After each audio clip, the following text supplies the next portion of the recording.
El 9 de febrero de 1964 marcó un punto de inflexión en la cultura popular estadounidense, cuando The Beatles se presentó en The Ed Sullivan Show, atrayendo a 73 millones de espectadores. 14 años después, en 1978, un joven Robert Zemeckis de 26 años, recién salido de la escuela de cine y sin créditos importantes, lograría lo aparentemente imposible: crear una película vibrante y auténtica sobre la Beatlemanía sin contar con los aclamados Cuatro de Liverpool, sin usar su música original y con un presupuesto menor al de un videoclip actual. Esta fue I Wanna Hold Your Hand, su ópera prima como director, que no solo anticiparía el estilo que luego definiría Zemeckis, esa mezcla única de comedia frenética, nostalgia precisa y técnica impecable, sino que se convertiría en un caso de estudio sobre cómo superar obstáculos creativos con ingenio puro. Robert Zemeckis, nacido en Chicago en 1952, fue parte de esa generación estadounidense marcada a fuego por la Beatlemanía. Como él mismo contó años más tarde en Rolling Stone, su fascinación por los Beatles no era solo musical, le interesaba el fenómeno social, cómo un grupo de 4 jóvenes británicos había reconfigurado el comportamiento, la moda, el lenguaje y hasta las aspiraciones de toda una generación. Ese interés por las masas, el caos y la juventud como fuerza cultural sería clave en su obra temprana. Cuando ingresó en la escuela de cine de la USC en 1971, Zemeckis ya estaba decidido a narrar historias que mezclaran humor, ritmo y una mirada curiosa sobre la cultura pop.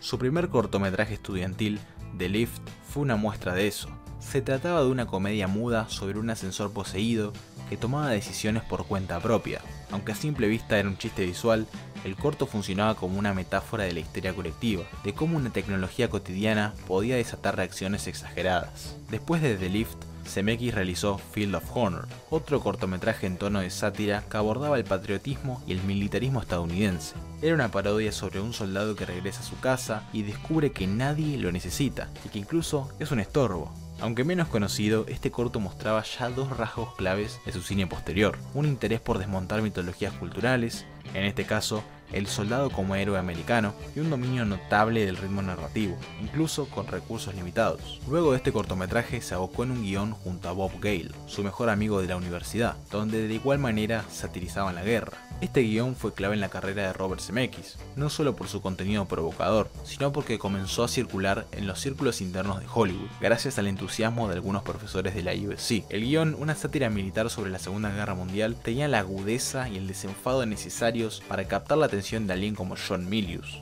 Milius había egresado de la misma escuela y mantenía vínculos con talentos emergentes. Fue él quien decidió compartir el guión con un joven Steven Spielberg, que por entonces ya había dirigido Duel, The Sugarland Express y estaba finalizando Encuentros cercanos del tercer tipo tras el fenómeno absoluto de Tiburón.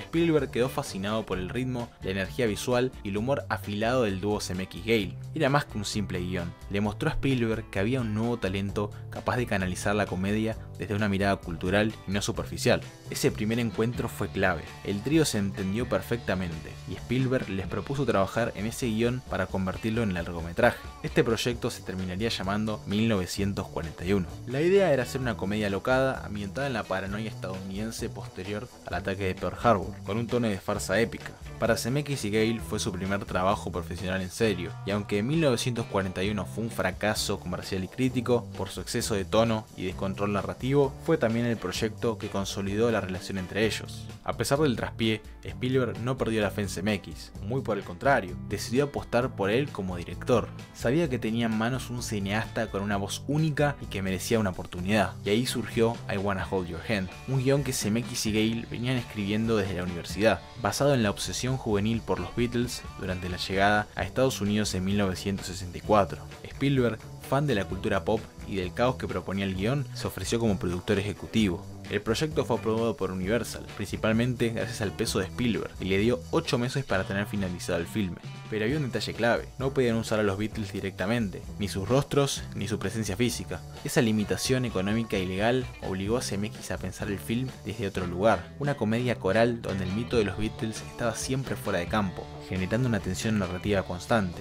Así el joven cineasta debutaba con una película que capturaba toda la efervescencia de su generación, con Spielberg como su padrino cinematográfico. Ambientada en la ciudad de Nueva York durante un solo y frenético día, la trama sigue a 6 jóvenes que se embarcan en una misión caótica para llegar al Hotel Plaza, donde se hospeda la banda. La tímida Pam sueña con una foto junto a ellos, mientras que la extrovertida Rosie está dispuesta a cualquier cosa por entrar en su habitación. Por otro lado, Janice es una activista que detesta a los Beatles por considerar que desvían a la juventud del compromiso político, pero se ve arrastrada por el entusiasmo de sus amigas. A lo largo del film, las historias se entrelazan en una comedia vertiginosa de enredos, identidades falsas, persecuciones y encuentros casi mágicos que rinden homenaje tanto al cine de los años 40 como al espíritu rebelde de los años 60. Durante el rodaje, otro reto fue recrear la ciudad de Nueva York de 1964, con un presupuesto ajustado. La producción utilizó locaciones de Los Ángeles y con un diseño de producción ingenioso, logró emular el ambiente del Hotel Plaza y las calles neoyorquinas llenas de fans histéricos. El equipo de dirección artística trabajó con fotos de archivo y noticieros reales para capturar la estética de la época y lograr una ambientación creíble, sin contar con escenarios icónicos reales. Zemeckis, a pesar de ser un director debutante, se ganó rápidamente el respeto del equipo técnico por su precisión, su manejo del ritmo y su capacidad de dirigir escenas complejas con múltiples personajes. La película se rodó en apenas 7 semanas, pero los problemas de marketing comenzaron a surgir cuando quedó claro que no contar con los Beatles en pantalla sería una decepción por parte del público. Cuando I Wanna Hold Your Hand se estrenó en 1978, el panorama no era del todo favorable.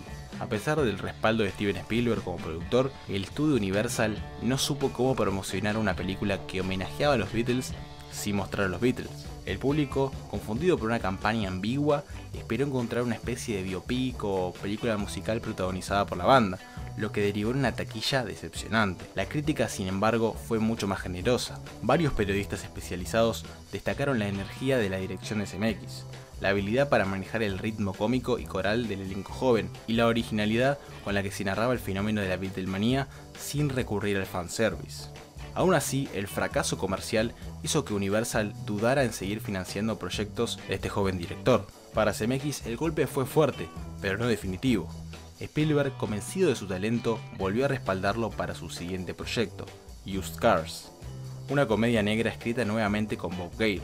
Esta película también fracasó en taquilla, pero fue otra muestra de su estilo rápido, visual y agudo. Recién en 1984, con el éxito inesperado de Tras la Esmeralda Perdida, Zemeckis pudo dejar atrás su reputación de buen director sin suerte.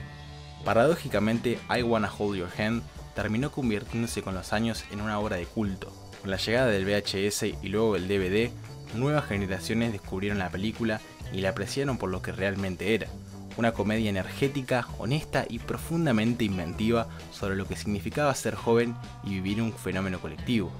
Fue también la primera muestra del talento que Zemeckis desplegaría plenamente en Volver al Futuro, una mezcla de nostalgia, ritmo perfecto y dominio absoluto del lenguaje cinematográfico, para luego convertirse en un astro indiscutible dirigiendo películas de alto calibre como Quién engañó a Roger Rabbit, Forrest Gump y Náufrago, entre muchísimas otras. Hoy I Wanna Hold Your Hand es reconocida como una ópera prima audaz y adelantada a su tiempo, que supo esquivar con inteligencia sus limitaciones legales para construir una mirada original sobre uno de los momentos culturales más icónicos del siglo XX.